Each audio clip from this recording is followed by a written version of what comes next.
균형이라는 것은 무엇입니까? 그리고 성장이라는 것은 무엇입니까? 보통 균형이라고 얘기했을 때는 어느 한쪽에 치우치지 않는 것을 균형이라고 얘기합니다.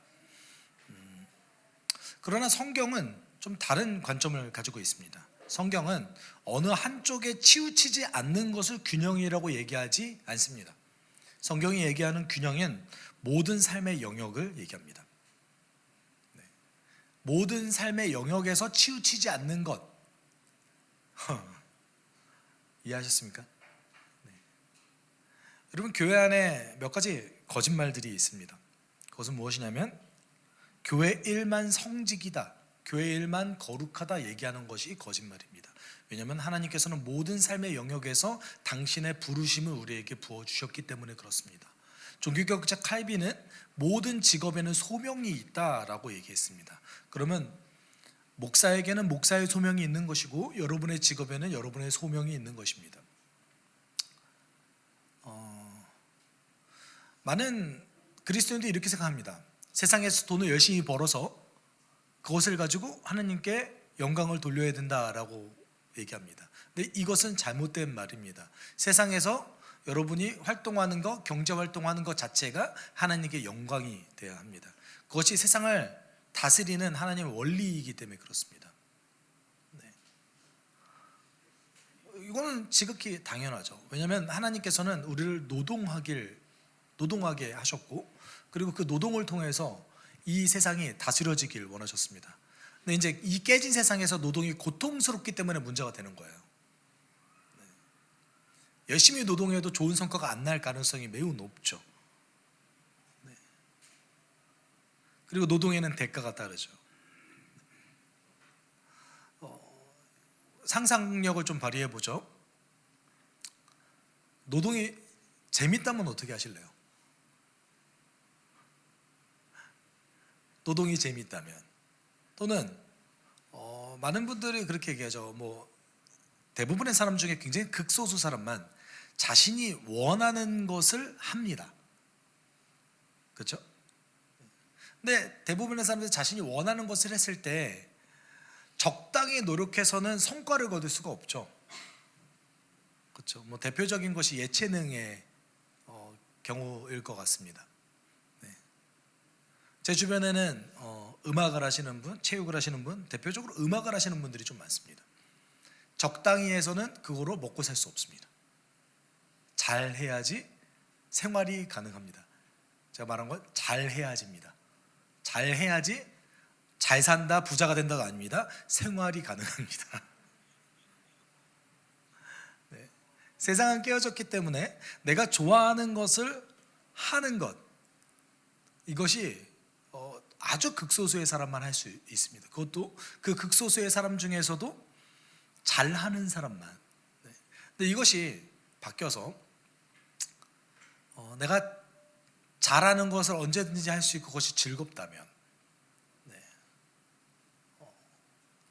제가 이제 고등학교 친구들을 가끔 만나면, 이제 요새는 하는지 모르겠어요. 학교에서 장래희망을 적잖아요. 그럼 제가 이제 고등학교 1학년 때부터 고등학교 3학년 때까지 목사 또는 선교사였거든요.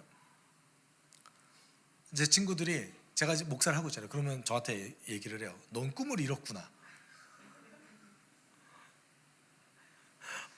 맞아. 난 꿈을 이뤘지. 전 꿈을 이뤘잖아요. 그렇죠? 야, 넌 장래희망도 있죠. 야, 내 주변에 장래희망대로 살아가는 애가 아무도 없는데 너는 하는구나. 그래. 왜 갑자기 웃으시죠? 전 꿈을 이뤘어요. 네. 그러면서 이제 부러워해요. 왜냐면 너가 꿈꾸던 삶을 살기 때문에. 그래서 때때로 그런 생각을 합니다. 이 친구들은 나를 왜 부러워하지? 네. 여러분, 제가 왜 이 말씀을 드리냐면, 우리의 모든 삶의 영역에는 하나님께서 부르신 그 부르심이 있는데, 원래라고 한다면 그 부르심이 기뻐야 돼요. 즐거워야 돼요. 재밌어야 돼요. 근데 이 깨진 세상에서는 그 부르심이 마냥 즐겁지 않고 항상 가치 있다고 여겨지지 않으며, 그리고 때로는 낙심할 때도 굉장히 많이 있습니다. 그래서 우리는 균형 있는 성장을 하기보다는 종교적인 활동에 매진하는 경향성을 가지고 있습니다. 그것을 조금 더 가치 있다고 여기는 경향성이 있습니다. 물론 여러분, 하나님을 알아가고, 그리고 하나님을 알아가기 위해서 성경을 읽고 기도하는 것에서 이 균형 있는 성장을 시작합니다. 맞습니다. 이것이 없으면 성장할 수 없습니다. 그런데 그것만 중요하냐가 아닌 거죠. 마치 이런 거예요. 여러분, 건강하게 사는 거 중요하죠. 그렇죠? 근데 그것을 위해서 필수적인 게 있지 않습니까? 먹고 자고 싸는 거. 이거는 누구나 다 하잖아요. 안 하는 사람 없잖아요. 그렇죠? 마치 말씀 읽고 기도하지 않는다는 거는 내가 먹고 자고 싸지 않는 거예요. 그냥 기초입니다. 기초. 그 기초 위에 우리는 성장할 수 있는 겁니다. 현대 기독교의 비극은 성장하지 않는 어린 그리스도인들이 너무 많다는 것에 있습니다. 네. 영적으로 어린 자들이 너무 많이 있습니다. 교회 안에. 오늘 우리는 균형 있게 성장한다는 것, 이것은 이제 모든 삶의 영역에서 성경적인 방법으로 성숙해진 것 뜻하는데, 오늘 우리는 예수께서 말씀하신 하나님 나라 비유에서 이 균형 있는 성장의 비결을 좀 배울 겁니다. 한번 같이 도출해 봤으면 좋겠습니다. 여러분, 모든 삶의 영역에서 성장해야 된다라고 얘기하니까 너무 어렵게 생각하지 마세요. 여러분이 맞닥뜨리는 모든 현실 속에서 하나님과 동행해야 된다는 뜻입니다. 네. 여러분, 집에 안 들어가세요? 들어가시죠?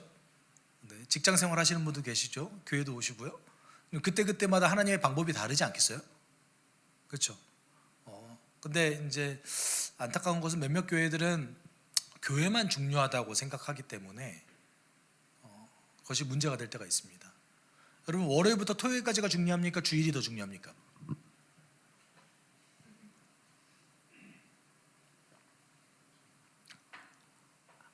솔직히 주일이 제일 중요하다고 배우신 분 계세요?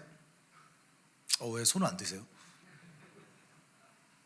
주일이 제일 중요하다라고 여태까지 배우셨던 분, 네, 주일이 제일 중요합니다. 그래 보이잖아요. 우리 삶의 공적 예배가 제일 중요합니다. 중요해요. 이렇다고 다음 주부터 안 나오시고 이러면, 네, 중요합니다. 중요한데 왜 주일이 월요일부터 토요일보다 중요합니까? 주일은 just one day예요. 그러면 월요일부터 토요일까지가 더 중요하죠. 그럼 주일은 어떤 날입니까? 월요일부터 토요일까지 잘 살기 위한 날입니다. 교회는 훈련소예요. 교회는 세상에서 잘 살기 위한 훈련소입니다. 여기서 잘 사는 게 중요하지 않아요. 그렇다고 여기서 못 살라는 얘기가 아니죠.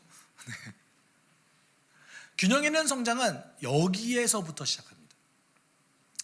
여러분, 하나님 나라는 예수께서 활동하셨던 그 시대를 살아가는 모든 유대인들에게 가장 중요한 주제였습니다. 예수님의 핵심 가르침은 하나님 나라입니다. 왜냐하면 유대인들이 가장 크게 관심을 가졌던 것이 하나님 나라였기 때문에 그렇습니다. 하나님 나라는 그 어떤 주제보다 예수님의 가장 큰 핵심 가르침이었습니다. 그런데 유대인들이 생각했던 하나님 나라와 예수께서 말씀하셨던 하나님 나라는 본질적으로 다른 나라였습니다. 유대인들은 선지자들이 예언한 주의 날, 요엘서가 가장 대표적으로 얘기하는 이 주의 날에 메시아가 오셔서 주의 율법이 성취되고 하나님이 다스리는 다윗 왕국이 다시 건국될 거라고 생각했습니다. 그것을 하나님 나라라고 생각했습니다. 그래서 계속해서 제자들이 물어보죠. 예수님, 그때가 언제입니까? 당신의 나라가 임할 때가 언제입니까? 이렇게 물어봅니다. 심지어 세례자 요한조차도 물어봅니다. 이제 곧 옵니까? 근데 예수님의 그 사역과 활동이 세례자 요한이 봤을 때에 내가 구약에서 봤던 그 주의 날에 대한 얘기가 아닌데 라고 착각을 하게 만들어졌던 거예요. 그래서 세례자 요한이 다시 물어보죠.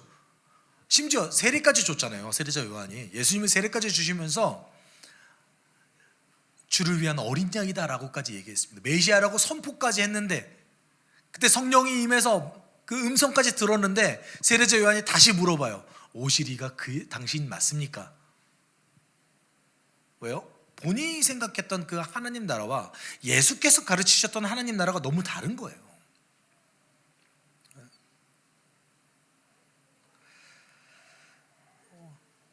여러분, 그런데 예수님이 생각했던 하나님 나라는 우리가 생각했던 그 나라와 좀 다릅니다. 그리고 유대인들이 생각했던 그 나라와 좀 다릅니다. 완전히 다른 종류의 하나님 나라를 말씀하셨죠.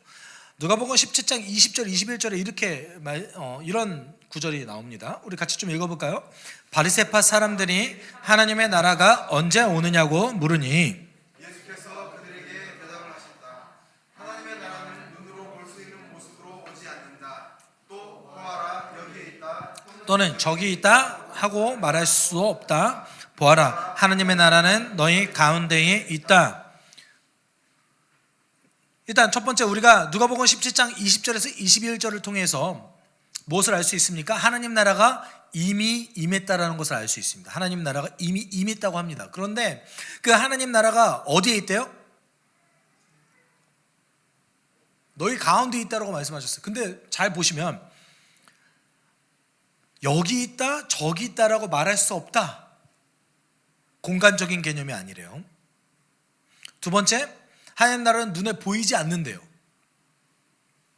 근데 이미 임했대요. 이게 무슨 말장난입니까? 도대체 이게 무슨 말입니까? 세번역에서 오늘 우리가 함께 읽은 세번역에서 이렇게 말씀하셨죠. 하나님 나라는 너희 가운데 있다. 여기요? 어디요? 안 보입니다. 여러분, 우리가 세번역 성경 말고 한국교회에서 가장 많이 사용하는 개역개정 번역에서 이 번역을 이렇게 얘기하고 있는데, 하나님 나라는 너희 안에 있느니라. 마음에 있구나. 하나님 나라 우리 마음에 있습니다. 역시 아멘 안 하시네요. 낚이지 않으세요? 네. 여러분, 하나님 나라는 너희 안에 있느니라 라는 말이 너무 이상해요. 왜냐하면 이 말이 바리새파 사람들에게 했던 말이거든요. 그럼 바리새파 사람들이 예수님을 공격하고 있는데, 바리새파 사람들에게 야 하나님 나라는 너희 안에 있어, 이게 말이 되나요? 말이 안 되죠. 그렇죠? 여기서 안에라는 번역이 세 가지 번역이 가능한데, 안에, 뭐뭐 가운데, 뭐뭐 중에 가능합니다. in the midst, among, 세 가지 다 가능합니다. 그런데 이 헬라어 단어는 보통 among 또는 in the midst로 번역합니다. 이상하잖아요. 문맥적으로 바리새파 사람들에게 하나님 나라 너희 안에 있어 라고 말하는 것이 이상하잖아요. 그렇죠? 개역개정 성경 번역을 잘못한 거예요. 아주 중요한 번역을 잘못한 겁니다. 그럼 하나님 나라는 어떤 것입니까? 하나님 나라는 이미 임했습니다. 눈에 보이지 않습니다. 공간적인 개념이 아닙니다. 그런데 이미 임했다라고 얘기하고 있습니다. 그래서 예수께서는 하나님 나라를 보통 비유로 말씀을 많이 하셨는데, 많이 하셨는데 하나님 나라의 어떤 형태, 어떤 모습, 이것을 말씀하지 않으시고 보통 뭘 말씀하셨냐면 하나님 나라의 특징만을 말씀하셨습니다. 그래서 우리는 보통 어떻게 생각하냐면 하나님 나라에 대해서 이런 생각을 가지고 있습니다. 예수님이 다시 오셨습니다. 예수님이 오셨을 때에 우리가 구원을 받을 수 있게 되었습니다. 그리고 이 세상이 멸망했을 때에 예수님 다시 오시고 그때 우리는 하나님 나라 갈 거다라고 얘기하는 분들이 많습니다. 하나님 나라는 죽어서 가는 천당이라고 인식할 때가 많이 있습니다. 그렇죠? 여러분 보통 그렇게 생각하죠. 그래서 우리의 인생의 목적은 이 땅에서 잘 먹고 잘 살고 하나님의 복을 누리다가 천국 가는 것, 이것이 우리의 삶의 목표이고 제발 그랬으면 좋겠다. 네. 여러분 그렇게 생각하지 않으세요? 우리의 꿈이었지 않습니까? 근데 잘 보세요. 하나님 나라는 예수께서 오셨을 때 이미 임했대요. 근데 왜 죽어서 가는 곳이라고 생각하죠? 예수님의 가르친 거는 잘못된, 오히려 지금 우리가 이렇게 보고 있는 이 그림이 유대인들이 생각했던 하나님 나라 개념과 그렇게 크게 다르지 않다라는 거예요. 성경은 이렇게 얘기하고 있습니다. 예수님 다시 오셔서 하나님 나라가 열렸습니다. 근데 눈에 보이지 않고, 그리고 공간적인 개념도 아닙니다. 근데 하나님 나라가 이미 임했다라고 선언하고 있습니다. 그리고 예수님 다시 오실 때에 지금 우리가 살고 있는 이 세대는 멸망하고 하나님 나라가 완성됩니다. 그럼 예수님이 다시 오셔서 열린 그 하나님 나라와 예수께서 다시 오실 때까지의 그 시기를 우리는 뭐라고 얘기할까요? 그것을 성경은 말세라고 얘기합니다. 여러분, 말세가 이르러라고 얘기했던 그 성경의 그 말씀은 헬라어로 정확하게 번역하면 라스트 스테이지예요. 하나님 구원의 마지막 단계, 예수님 오시기 직전의 그 마지막 단계. 우리 지금 이 시간 맞죠? 우리 예수님 오시기 기다리잖아요. 마지막 단계예요. 그럼 언제부터 언제까지 마지막 단계입니까? 예수님이 죽으시고부터 부활하신 다음에 지금까지 마지막 단계예요. 그러면 그때부터 지금까지 뭐예요? 말세죠. 이 말세의 시기에는 이 시대와 하나님 나라가 공존합니다. 우리는 이 시대를 살아가고 있지만 그 안에서 하나님 나라 백성으로 하나님 나라를 살아내는 존재. 좀 쉽게 얘기하죠. 예수께서 마태복음, 누가복음, 마가복음, 요한복음을 통해서 비유나 여러 가지 말씀을 통해서 하나님 나라의 특징을 말씀하셨다고 그랬어요. 그럼 하나님 나라는 뭐냐면 이 시대를 살아가는, 멸망당할 이 시대, 이 세상을 살아가는 우리가 하나님 나라 백성으로 하나님의 통치를 받아들여서 살아가는 그 모든 삶, 그것을 하나님 나라라고 얘기한 겁니다. 사실 하나님 나라는 그렇기 때문에 하나님의 통치와 관련되어져 있습니다. 이 땅에서 살아가는 하나님 나라의 통치, 그 하나님 나라의 특징들이 몇 가지 있죠. 씨 뿌리는 자의 비유는 뭐라고 합니까? 씨가 이미 뿌려졌다. 하나님 나라를 받아들이거나 받아들이지 않는 자의 차이가 있을 뿐이다. 씨가 이미 뿌려졌다. 하나님 나라는 확장한다. 하나님 나라는 가치가 있다. 이 특징들이 다 등장합니다. 그리고 이미 임한 하나님 나라와 이 세대 속에서의 특징이 무엇입니까? 알곡과 가라지가 있다. 마태복음 13장이 그것을 아주 총체적으로 설명하고 있어요. 비유를 통해서. 근데 우리는 보통 어떻게 생각합니까? 죽어서 가는 그 천당. 사실 이 오해가 어디서 생겼냐면 마태복음에서 하나님 나라를 천국이라고 얘기해서 그래요.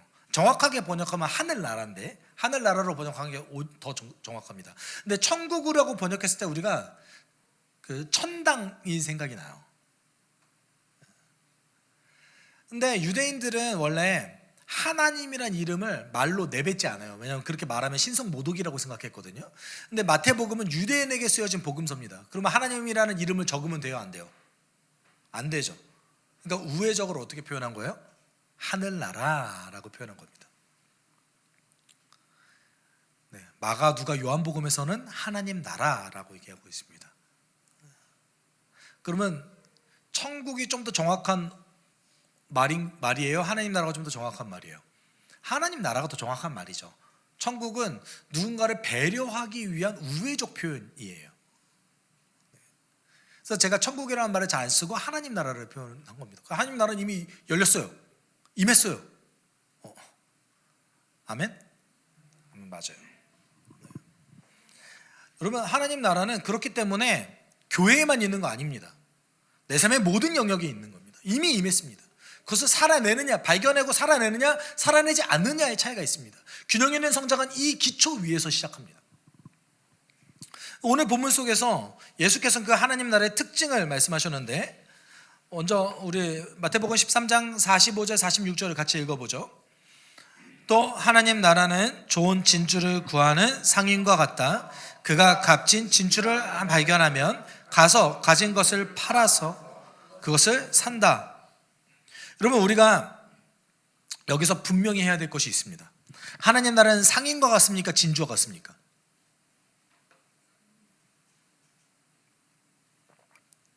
한글 다 읽으실 수 있으시죠? 네. 여러분 잘 보세요. 이 비유에서 우리가 착각하는 것이 하나님 나라는 진주와 같다라는 착각을 좀 해요. 왜냐하면 이 비유 전에 있던 비유가 밭에 감추인 보화 비유예요. 그래서 하나님 나라는 밭에 감추인 보화 같으니, 그리고 바로 이어져서 하나님 나라는 좋은 진주를 구하는 상인과 같으니 이렇게 얘기합니다. 그래서 하나님 나라는 보화 같고 하나님 나라는 진주 같구나.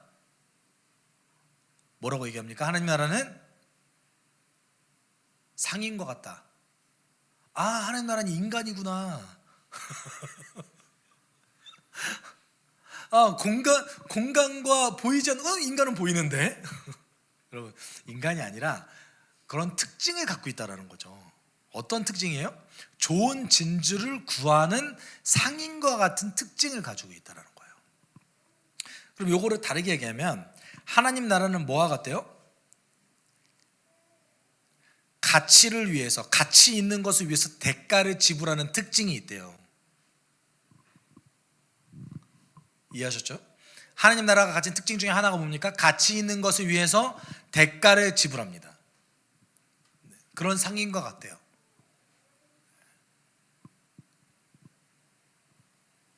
그럼 하나님 나라 백성으로 그 통치를 받아들이는 자의 삶은 가치 있는 것을 위해서 대가를 지불합니다.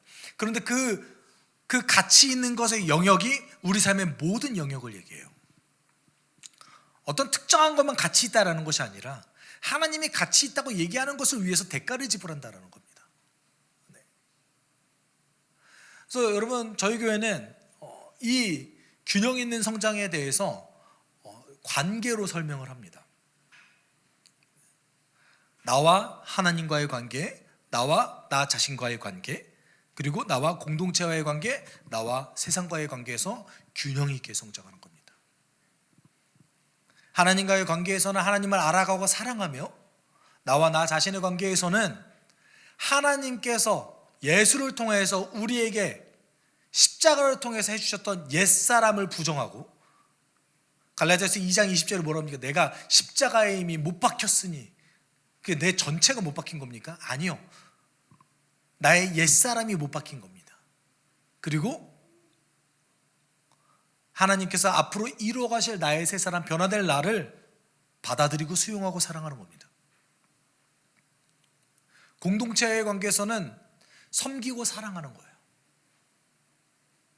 세상과의 관계에서는 하나님 나라 복음을 전하고, 내 주변에 있는 사람들, 내 주변에 있는 그런 어떤 단체들, 내가 아는 모든 삶의 영역이 조금 더 가치 있게 하기 위해서 나를 도구로 이용해서 섬기는 것, 이것을 이제 하나님 나라 복음 전수와 세상 경영이라고 표현합니다. 경영한다는 것이 착취한다는 의미를 벗어나면 어떤 내가 경영하는 그 어떤 것을 가장 가치 있게 만드는 것이 경영 아니겠습니까? 그래서 이 네 가지 관계에서 균형 있게 성장하는 것이 균형 있는 성장입니다. 하나님 나라를 살아내는 삶은 하나님의 통치를 받아들여서 가치 있는 것을 위해서 대가를 지불합니다. 내가 하나님과의 관계에서, 나와 나 자신과의 관계에서, 이 교회와의 관계에서, 그리고 세상에서의 나의 삶의 모든 영역에서 우리는 하나님의 법을 따라서 균형 있게 성장하기를 원합니다. 균형 있게 성장하지 않는 사람, 균형을 잃은 사람들은, 사실 균형을 잃은 사람들은 성장할 수 없습니다. 성장하지 못하는 사람은 하나님의 도구로서 누군가를 하나님께 인도하는 디딤돌이 되기보다 장애물이 되기 쉽습니다.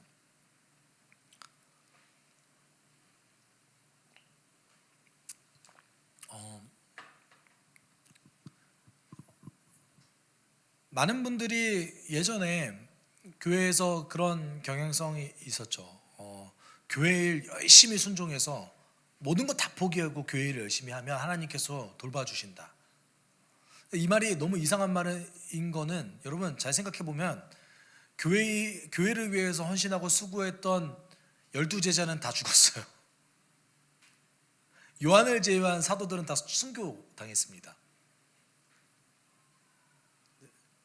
그렇죠? 예수님도 하나님의 명령을 따라서 이 땅에서 하나님 나라를 성취하기 위해 십자가에서 죽으셨습니다. 기독교의 대전제는 언제나 자기 희생에서 시작하는데 어떻게 그렇게 하면 막 만사가 형통하고 잘 되고 이렇게 될까요?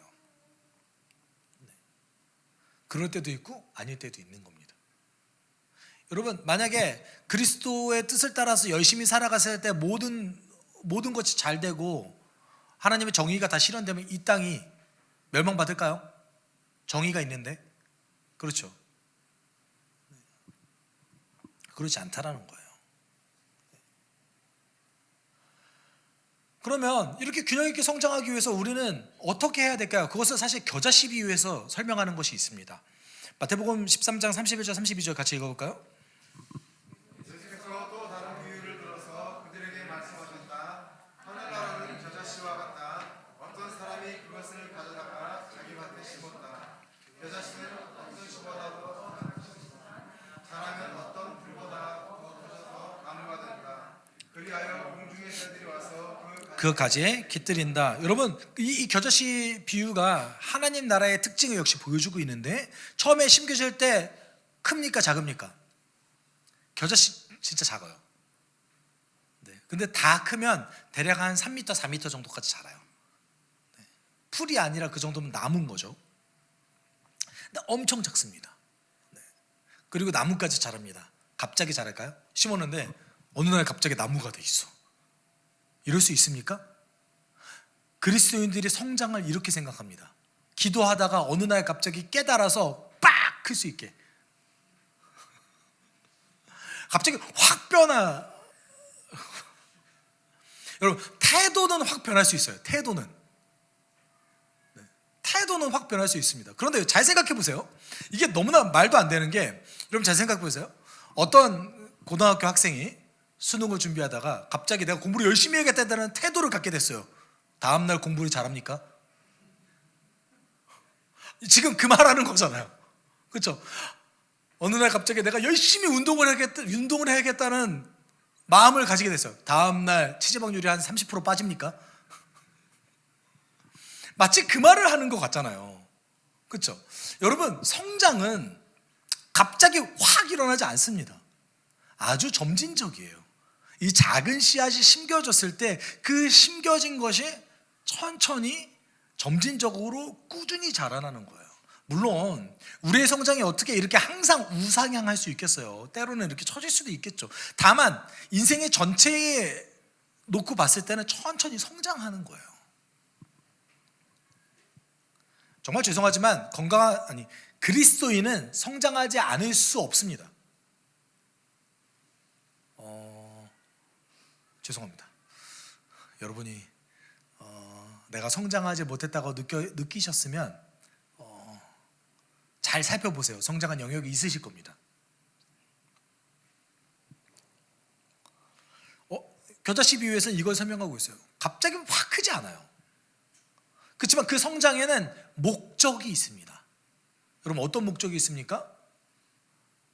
하나님의 통치가 내 주변에서 확장되어져서 누군가에게 쉴 만한 안식처를 제공하는 것. 우리의 성장의 목적은 나를 위한 것이 아니라 누군가를 위한 거예요.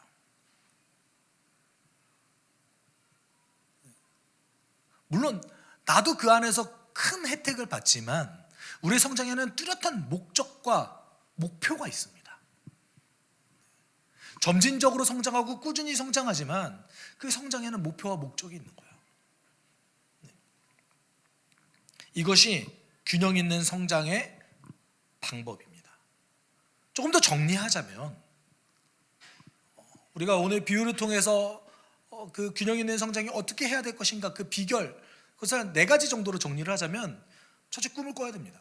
우리에게는 목적과 목표가 있습니다. 어디까지 성장해야 하는가? 누군가에게 쉴 만한 안식처를 제공할 수 있을 정도까지. 그렇게 우리는 꿈을 꿔야 됩니다. 두 번째는 이원론을 극복해야 됩니다. 여러분, 균형 있는 성장은 삶의 모든 영역입니다. 하나님과의 관계, 나와의 관계, 공동체의 관계, 세상의 관계입니다.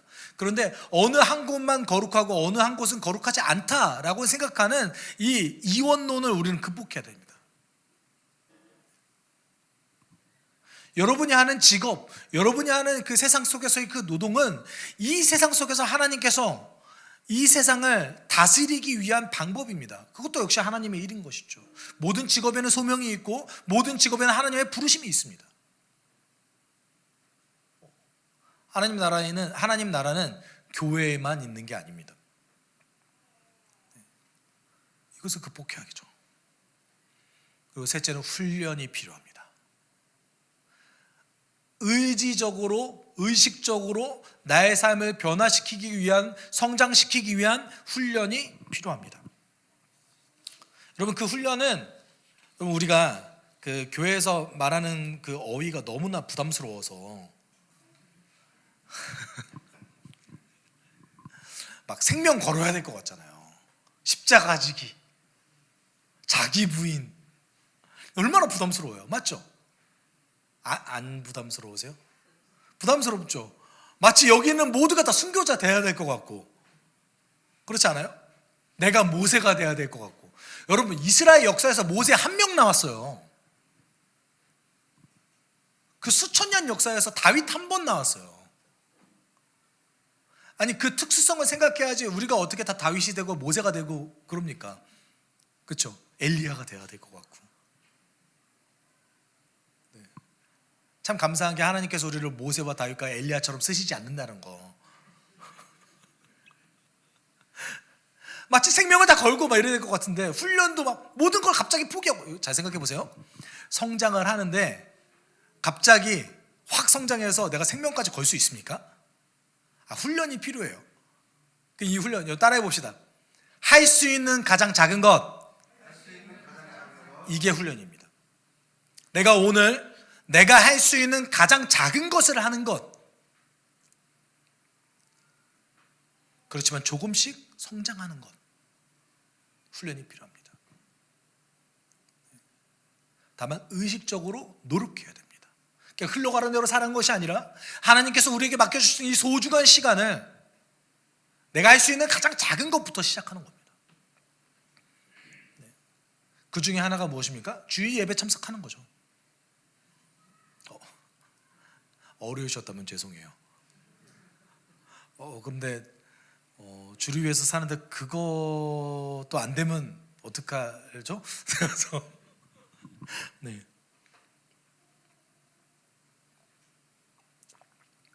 할 수 있는 가장 작은 것을 하는 사람들은 성실하게, 꾸준하게 성장합니다. 마지막으로 함께 해야 합니다. 혼자서는 못합니다. 따라가야 될 존재가 필요합니다. 여러분, 누군가 보고 배워야 됩니다. 교회는 절대 이런 말들이 나오면 안 됩니다. 내가 열심히 믿어서 성장해서 나오는 모습이 저 사람 같으면 안 믿을래 라는 말이 나오면 안 됩니다. 정말 죄송하지만 그렇게 본을 보이지 않는 자가 교회의 지도자라면, 중직자라면 치리해야 됩니다. 어떻게 해서든 그 직을 맡지 않도록 만들어야 됩니다. 어쩔 수 없죠. 그래서 교회 중직자들은 평가받을 수밖에 없습니다. 스스로도 굉장히 아주 날카롭게 평가를 해야 됩니다. 함께 해야 됩니다. 정말 우리 현실적으로 누군가는 여러분들에게 복음을 전했고, 그리고 그 복음을 받아들여서 살아가고 있습니다. 그렇죠? 근데 단지 내가 복음을 전해서 하나님과 소통할 수 있게만 하는 것이 아니라 그 하나님과 함께하기 위해서 서로가 서로에게 노력을 해야 되는 거예요. 네. 여러분, 하나님이 보이지 않는데 어떻게 하나님 보고 교회를 나옵니까? 교회는 사람 보고 나오는 곳이에요. 그리고 그 안에서 하나님을 발견하고 하나님 나라를 발견해서 그 가치 있게 살아가는 겁니다. 여러분은 그리스도의 편지 맞죠? 여러분은 그리스도의 향기 맞지 않습니까? 그럼 향기를 받고 그 편지를 봐야 될 거 아니에요. 너 어떻게 사람 보지 말고 하나님 보라고 그래요? 내가 편지인데, 내가 향기인데 함께 해야 됩니다. 그래서 에베소서 4장 13절에 이렇게 얘기하고 있습니다. 같이 읽어볼까요? 그리하여 우리 모두가 하나님을 아들을 믿는 일과 아는 일에 하나가 되고 온전한 사람이 되어서 그리스도의 충만하심의 경제까지 다다르게 됩니다. 여러분, 그렇기 때문에 이 진정한 성장, 균형 있는 성장은 반드시 진실한 공동체 안에서만 가능합니다. 제가 지난주에 진실한 공동체를 함께 나눴던 이유가 여기 있습니다. 나름의 순서가 있어요. 핵심 가치의 순서가 있습니다, 여러분. 네. 이 성장이 건강한 공동체 안에서만 가능합니다. 왜냐하면 누군가를 보고 배워야 되기 때문에 그래요. 하나님을 아는 것과 믿는 것에 하나가 되어서 온전케 되어지고 온전한 것으로 끝나지 않습니다. 예수 그리스도께서 보여주셨던 그 장성한 분량까지, 그 충만하심의 경지까지 우리가 어떻게 된대요? 다다르게 된대요. 이거 확정형으로 쓰인 단어입니다. 그렇게 된다입니다. 얼마나 놀라운 축복입니까? 우리가 그리스도의 경지까지 결국은 다다르게 된대요. 물론 당신 나라가 완성될 때 그러겠죠. 이 땅에서 그럴 거라고 말하고 싶습니다. 그렇지만 그 말이 얼마나 귀합니까? 여러분, 우리는 하나님 나라 완성돼서도 그 안에서도 성장합니다. 우리의 성장은 멈추지 않습니다. 어디까지요? 그리스도의 장성한 분량까지요. 그럼 제일 먼저 뭘 해야겠어요? 공동체 안에서 온전해져야죠. 이거 어떻게 해야 됩니까? 함께 해야 됩니다. 우리 같이 기도합시다.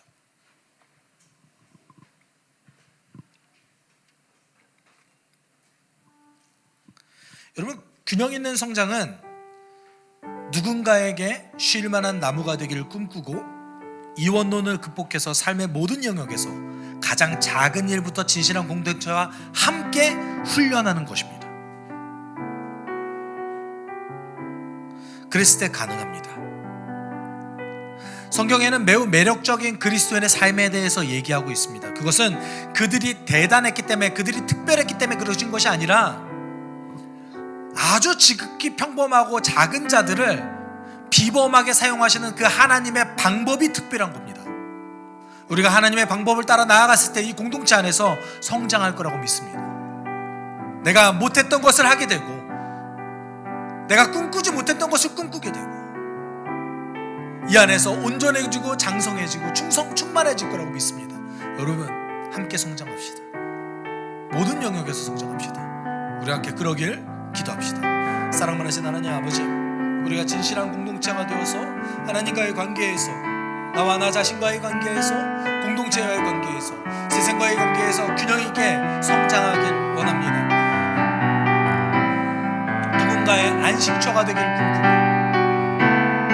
그리고 그 안에서 하나님 훈련하며 이원론을 극복하고 함께 진실한 공동체 안에서 가장 작은 내용부터 실천하며 훈련하는 우리 되길 원합니다. 하나님, 어려움이 있을 때 먼저 나서서 손과 발이 되어 도와주고, 그리고 그들을 위해서 기도하고, 누군가에게는 본이 되어주고 본을 받으며 하나님 따라가는 그런 공동체 되기를 원합니다.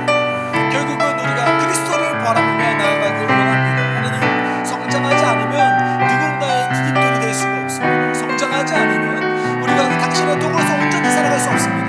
하나님, 평범한 자를, 지극히 연약한 자를 비범하게 사용하셔서 하나님, 우리가 성장케 하여 주시는 당신의 그 방법, 우리가 그것을 따라 나가길 원합니다. 도와주시고 주님께 나아가길. 사랑이 많으신 하나님 아버지, 감사합니다. 우리를 지금 이 순간에 부르셔서 우리가 하나님의 자녀가 되게 하심에 감사를 드립니다. 하나님, 서로 사랑하는 진실한 공동체 안에서 균형 있게 성장하는 우리가 되길 원합니다.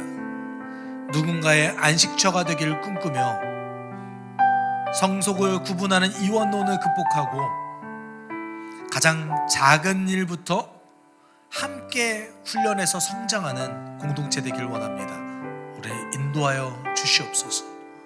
모든 것 감사드리며 거룩하신 예수 그리스도의 이름으로 기도드립니다. 아멘. 주 예수 그리스도의 은혜와 하나님의 사랑과 성령의 교통하심이 그리스도 안에서 진실한 공동체와 함께 성장하길 소망하는 숲속교회 성도들의 삶 가운데, 그들의 한 주간의 인생 가운데 함께 있을지어다. 아멘.